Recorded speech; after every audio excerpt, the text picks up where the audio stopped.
থেকে? কোন সাহসে আপনি আমার গায়ে হাত দেন?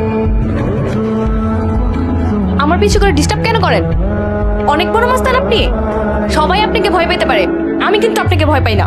খবরদার, আপনি আর আমার পিছু করবেন না।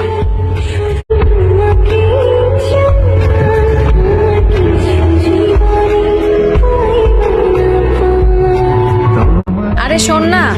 কি রে শোন। কি তুই এটা কি করলি? তুই এটা কোনো কাজ করলি?